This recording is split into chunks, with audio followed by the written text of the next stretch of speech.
நேயர்களுக்கும் ஜோதிட சான்றோர் அனைவர்களுக்கும்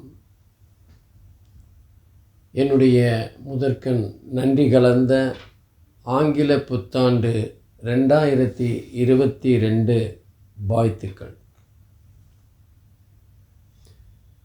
இன்றைய தினம் நாம் புத்தாண்டு தினம் 2022 பிறக்கின்ற அந்த காலகட்டத்தில்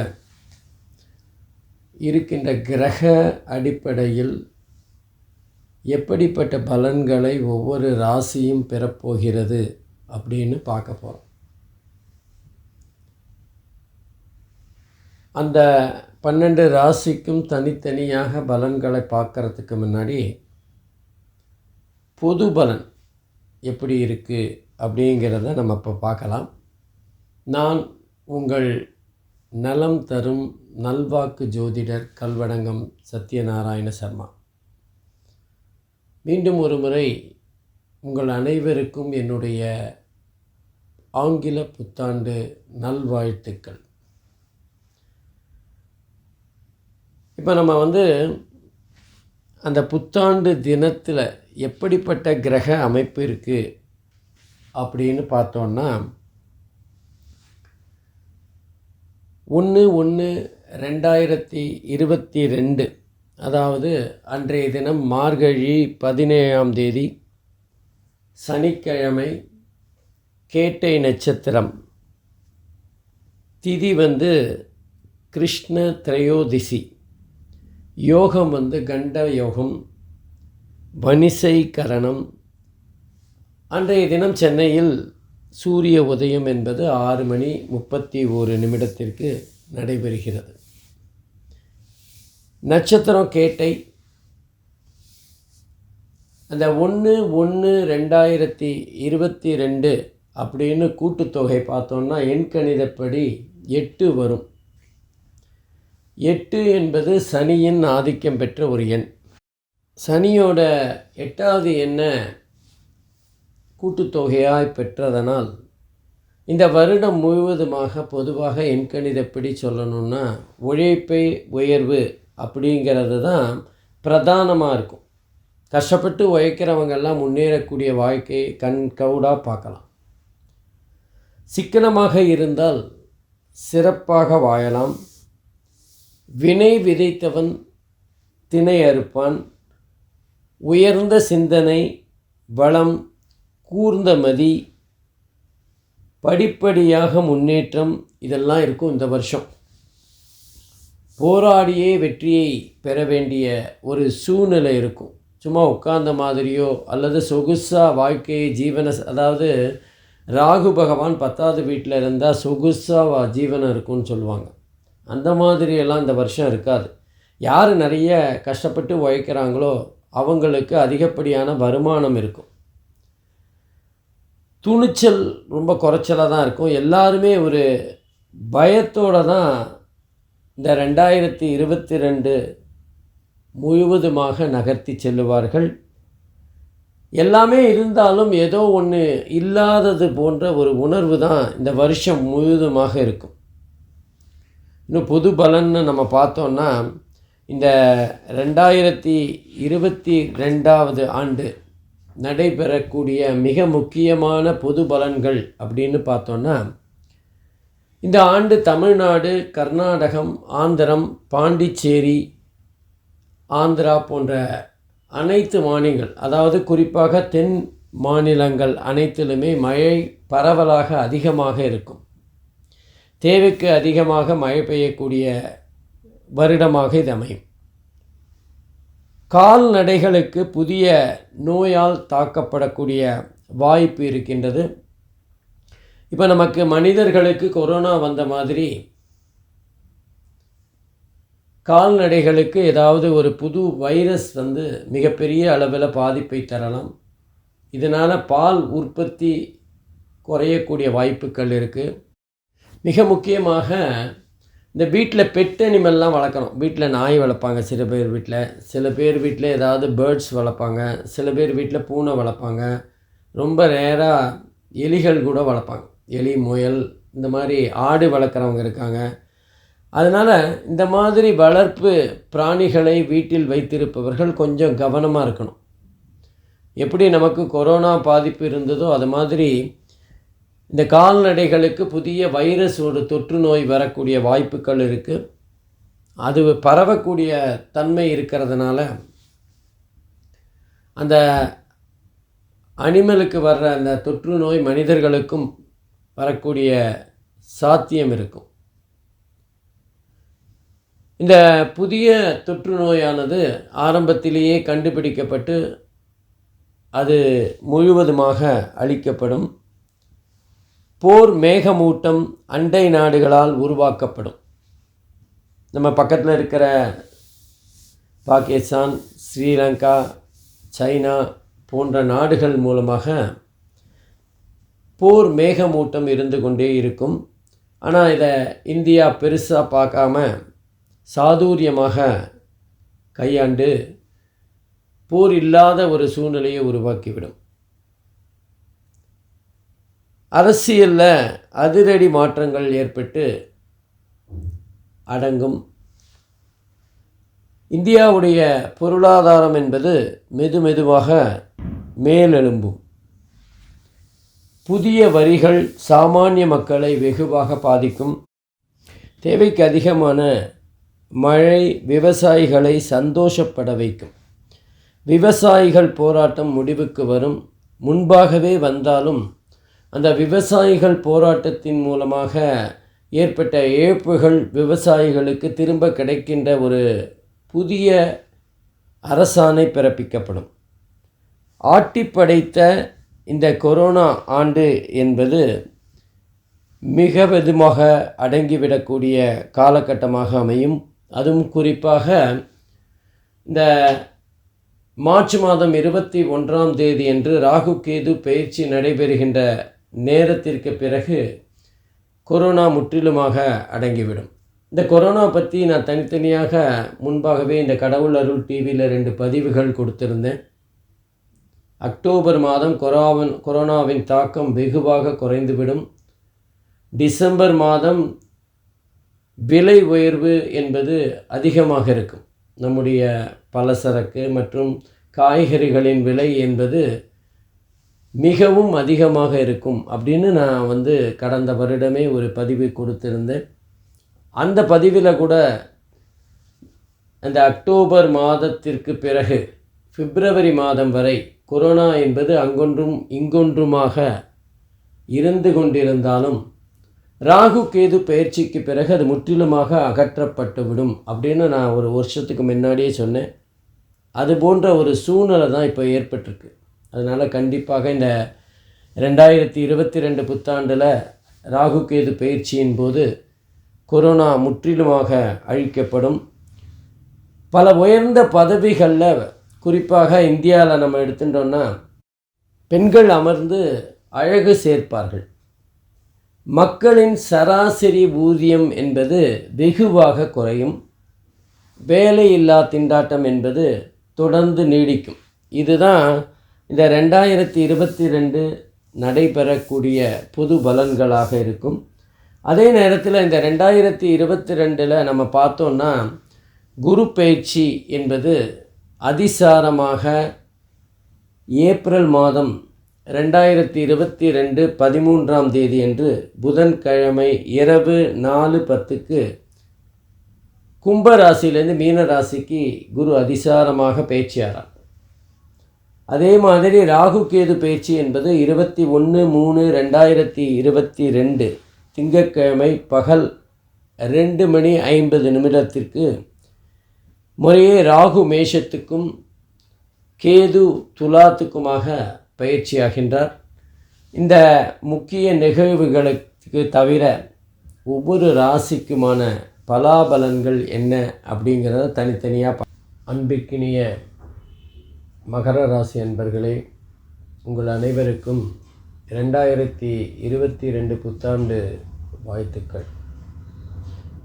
இன்றைக்கி நம்ம இந்த புத்தாண்டு காலத்தில் இருக்கிற கிரக அமைப்புகளும் அதன் பிறகு ஏற்படுகின்ற கிரக மாற்றங்களும் எப்படிப்பட்ட பலாபலன்களை மகர ராசி என்பர்களுக்கு தரப்போகிறது அப்படிங்கிறத தான் பார்க்க போகிறோம். இந்த 2022 குரு பகவான் 13/4/2022 அன்று கும்பராசியிலேருந்து மீன ராசிக்கும் அதிசாரமாக பயிற்சியாரார். அதன் பிறகு நவம்பர் மாதம் 13ஆம் தேதி 2022 அன்று நேர்கதியில் மீன ராசிக்கு பயிற்சியாரார். அதை போலவே 21 மார்ச் 2022 அன்று ராகு பகவான் ரிஷப ராசியிலேருந்து மேஷ ராசிக்கும், கேது பகவான் விருச்சிக ராசியிலேருந்து துலாம் ராசிக்கும் பயிற்சியாரார். இந்த மாற்றங்களும் மகர ராசி என்பர்களுக்கு எப்படிப்பட்ட பலன்களை தரும் அப்படிங்கிறத தான் பார்க்க போகிறோம். பொதுவாக 2வது வீட்டில் குரு அப்படிங்கிறது குருவுக்கு மிகப்பெரிய ஒரு ஸ்தான பலத்தை கொடுக்கும். குரு 2வது வீட்டில் இருக்கும்போது அற்புதமான பலன்களை தருவார். அதாவது பேச்சு திறன், ஏன்னா அது தனஸ்தானம், பாக்குஸ்தானம், குடும்பஸ்தானங்கிறதுனால பேச்சு திறன் ரொம்ப அற்புதமாக இருக்கும்.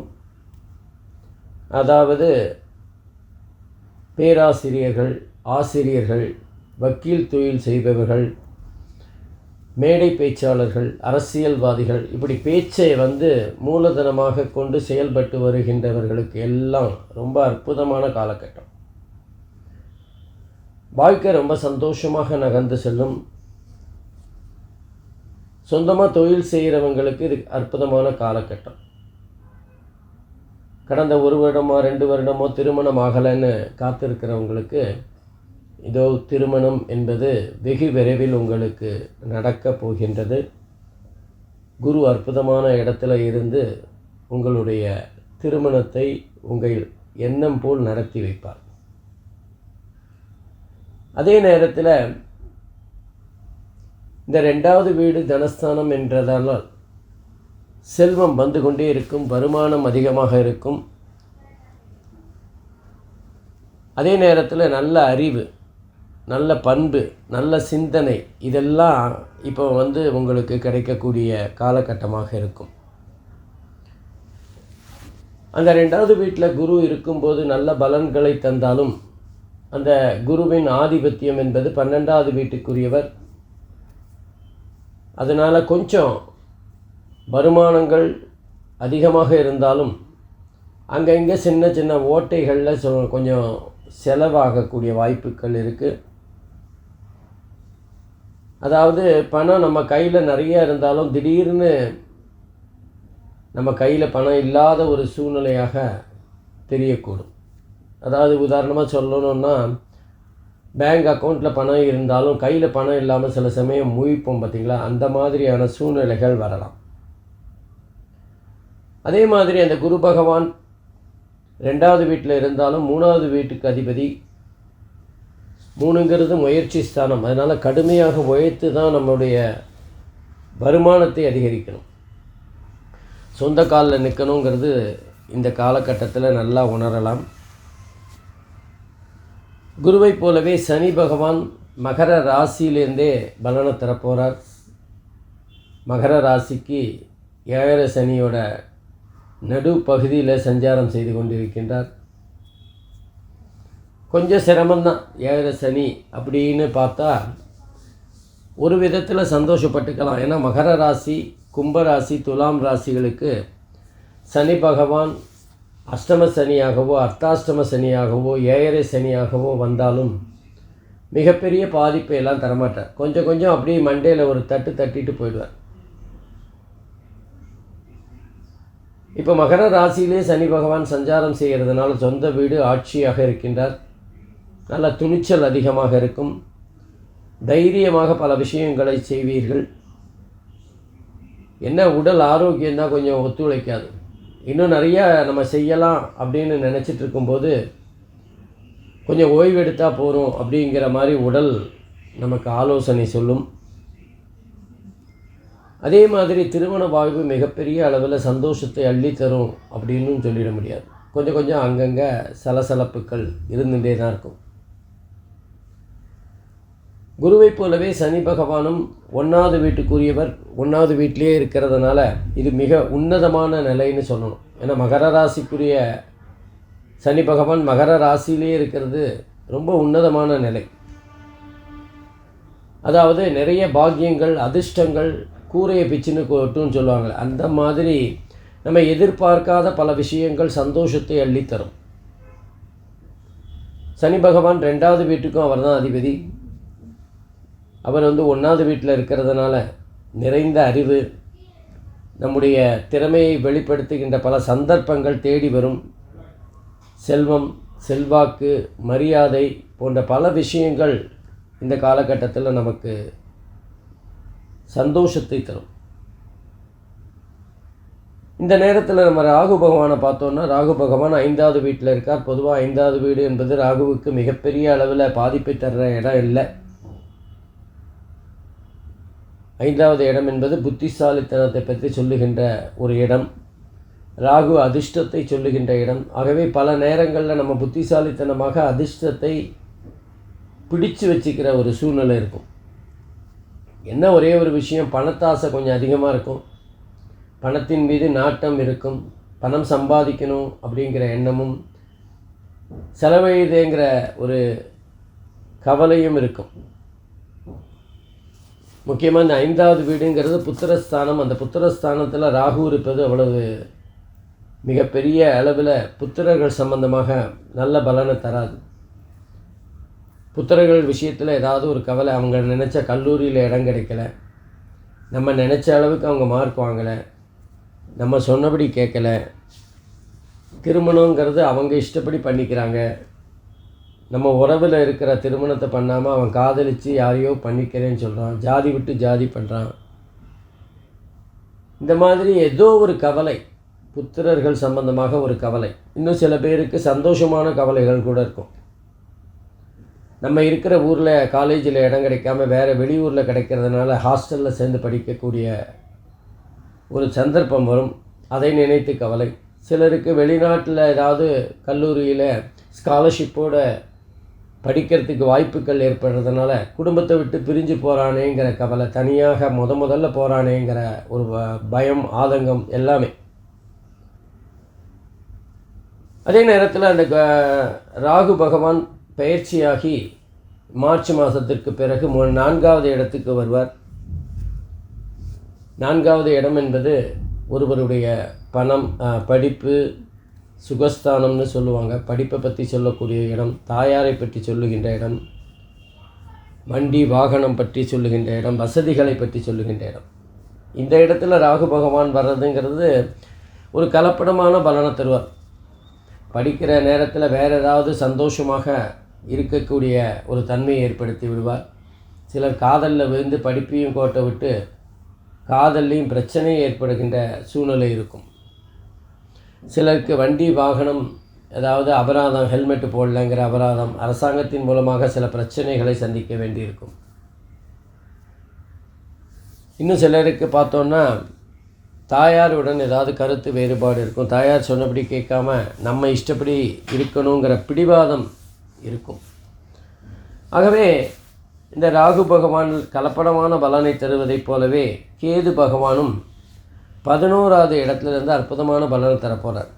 நல்ல விஷயங்களில் அதிகமாக ஈடுபாடு, 4 பேருக்கு ஹெல்ப் பண்ணணும், உதவி செய்யணும், மற்றவங்க கஷ்டத்தை நம்ம கஷ்டமாக உணரக்கூடிய பண்பு, இந்த மாதிரி நிறைய விஷயங்கள் அந்த 11வது வீட்டில் கேது பகவான் இருக்கும்போது ஞானக்காரகன் அல்லவா, யோசனைகளை சொல்வார்.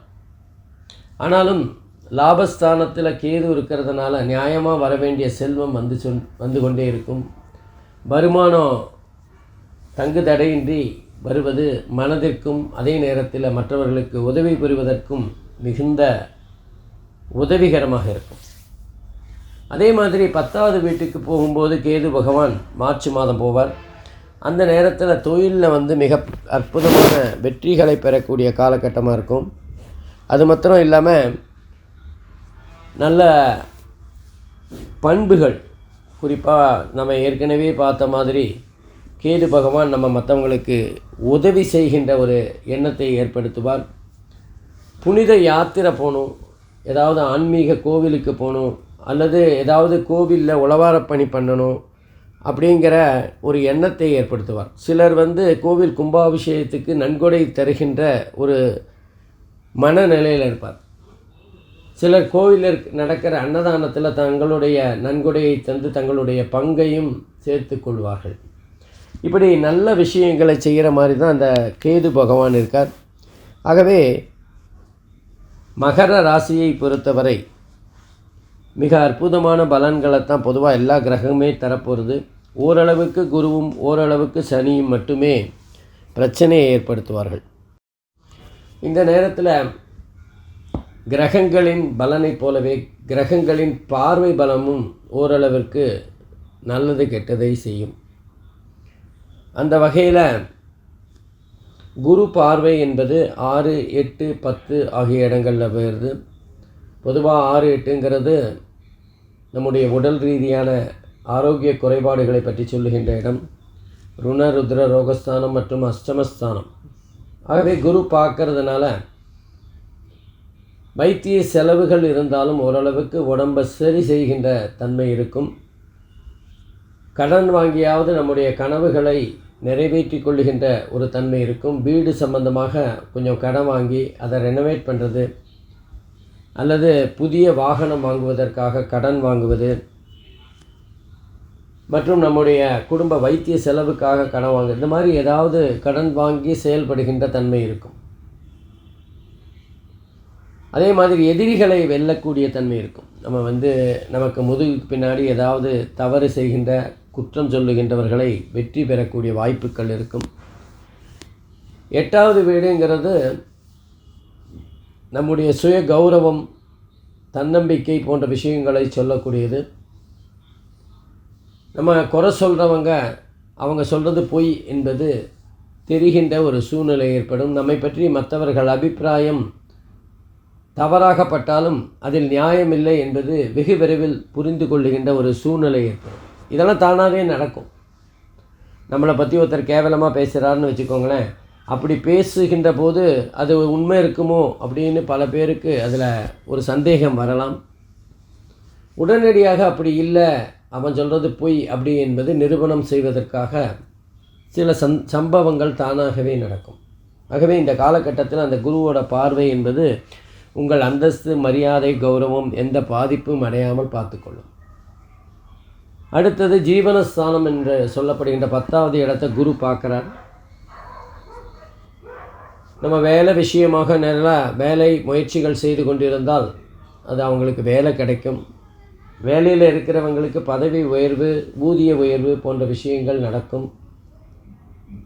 சிலருக்கு வெளிநாட்டில் வேலை பார்க்கணுன்னு ஆசை இருக்கும், அல்லது வெளிநாட்டு கம்பெனியில் வேலை பார்க்கணுன்னு ஆசை இருக்கும். அவங்களுக்கெல்லாம் அந்த எண்ணம் ஈடேறுகின்ற காலகட்டமாக இருக்கும். சுய தொழில் செய்கின்றவர்கள், கலைத்துறையில் இருப்பவர்களுக்கெல்லாம் நல்ல வருமானம் அதிகமாக வருகின்ற காலகட்டமாக இருக்கும். அதே மாதிரி இந்த குருவை போலவே சனி பகவானும் மகர ராசிக்கு 3, 7, 10 ஆகிய இடங்களை பார்க்குறார். 3 என்பது துணிச்சல் ஸ்தானம், முயற்சி ஸ்தானம். ஆகவே புதிய முயற்சிகளை செய்து வெற்றிகளை பெறுகின்ற அமைப்பாக இருக்கும். அதே நேரத்தில் 7வது வீடு கலத்தரஸ்தானம், நண்பர்களை பற்றி சொல்லுகின்ற இடம். அது மட்டுமில்லாமல் கூட்டு தொழிலை பற்றி சொல்லுகின்ற இடம். ஆகவே கூட்டாளிகளிடம் நாம் கொஞ்சம் கவனமாக பேசணும். அவர்கள் மனம் வருந்துகின்ற அளவுக்கு ஏதாவது வார்த்தைகளை கொட்டி விடாமல் இருக்கணும். பல முயற்சிகளை நம்ம செஞ்சாலும் வெற்றி என்பது நிச்சயமாக உங்களை இறுதியில் அடையும் என்கின்ற நிலைமை தான் இருக்கும். 10வது வீட்டை ஜீவனஸ்தானம் என்று சொல்லப்படுகின்ற 10வது வீட்டை குருவும் பார்க்குறார், சனியும் பார்க்குறார். ஆகவே குருவினால் ஏற்படுகின்ற பல பலன்கள் கொஞ்சம் தாமதமாக உங்களுக்கு வந்தடைகின்ற ஒரு சூழ்நிலை இருக்கும். மற்றபடி சனி குரு இரண்டுமே சிறப்பான பலன்களைத்தான் தரும். இந்த குரு சனி பார்வை என்பதும் மிக அற்புதமாக உங்களுக்கு நல்ல வேலை செய்கின்ற, வருமானத்தை அதிகரிக்கின்ற காலகட்டமாக அமையும். இந்த நேரத்தில் நம்ம பரிகாரம் அப்படின்னு பார்த்தோன்னா, ஓரளவுக்கு குரு பகவான், ஓரளவுக்கு சனி பகவான் சுமாரான பலனை தந்தாலும் நல்ல வேத விற்பனர்களுக்கு சாப்பாடு போட்டு அவங்களுக்கு ஏதாவது தட்சணை கொடுத்து விடுவது குருவுக்கான பரிகாரமாக அமையும். அப்படி இல்லைன்னா ஏதாவது அந்தணர்களை கூப்பிட்டு சாப்பாடு போட சொல்லி அவர்களுக்கு தட்சணையும் கொடுத்து வந்தால் மிக அற்புதமான பரிகாரம். சனீஸ்வர பகவானுக்கு 19 வாரங்கள் சனிக்கிழமை அன்று நெய் தீபம் ஏற்றி வரலாம். நாகப்பிரதிஷ்டை செய்யப்பட்ட அரச மரத்தை காலை வேளையில் 9 சுற்று பிரதட்சணமாக சுற்றி வருவதும் மிக சிறப்பான பரிகாரமாக அமையும். அந்த நேரத்தில் ராகு கேது காயத்ரி சொல்வதும் அந்த மந்திரங்களை உச்சரிப்பதும் நல்ல மனநிலையை தரும். பொதுவாக இந்த மாதிரி கிரக அமைப்புகளுக்கு அன்னதானம் தான் மிகச்சிறந்த பரிகாரம். முடிந்த அளவுக்கு உங்களால் இயன்ற அளவிற்கு ஒரு நாளைக்கு ஒருவருக்காவது அன்னதானம் செய்ய வேண்டும் என்கின்ற ஒரு எண்ணத்தை வளர்த்து கொள்ள வேண்டும். பொதுவாக கேது அது போன்ற உதவிகளை செய்கின்ற அமைப்பில் இருக்கிறதுனால நிச்சயமாக உங்களுக்கு அந்த எண்ணம் இருக்கும். ஆகவே இந்த கிரக அமைப்புகளின் மூலமாக வருகின்ற தோஷங்களை வெகு எளிதாக நீங்கள் சமாளித்துருவீங்க. மகர ராசியை பொறுத்தவரை சந்தர்ப்பங்களை பொறுத்து அவர்கள் தங்களை எளிதாக மாற்றிக்கொண்டு விடுவார்கள். ஆகவே அவர்கள் பொறுமைசாலியாக சிந்தித்து செயல்படுகின்ற காரணத்தினால் பெரிய பிரச்சனைகள் வராது. குறிப்பாக இப்போது சனீஸ்வர ஏழரை சனி நடக்கிறதுனால சனி திசையோ சனி புக்தியோ நடப்பவர்கள் உடல் ரீதியாக ஆரோக்கிய சம்பந்தமாக மிக மிக கவனமாக இருக்க வேண்டும். ஏழரை சனியும் அதே நேரத்தில் சனி திசை சனி புக்தி நடப்பவர்களுக்கு 5ஆம் வீடு, அதாவது பூர்வ புண்ணியஸ்தானம் வேலை பண்ணாது அப்படிங்கிற ஒரு விதி இருக்குது. அதனால் நீங்கள் செஞ்ச தான தர்மங்கள் புண்ணியங்கள்லாம் இப்போ கை கொடுக்குமா அப்படின்னு இருக்காது. ஆகவே ஏழரை சனி காலத்தில் சனி தசையோ சனி புக்தியோ நடப்பவர்கள் கவனமாக இருக்கணும். நன்றி, வணக்கம், வாழ்க வளமுடன். ஸ்ரீ குபேரன் டிவியை பார்த்தமைக்கு நன்றிகள். மேலும் இது போன்ற தகவல்களை தெரிந்து கொள்ள ஸ்ரீ குபேரன் டிவியை சப்ஸ்கிரைப் செய்யுங்கள். மறக்காமல் பெல் ஐக்கானை கிளிக் செய்யுங்கள்.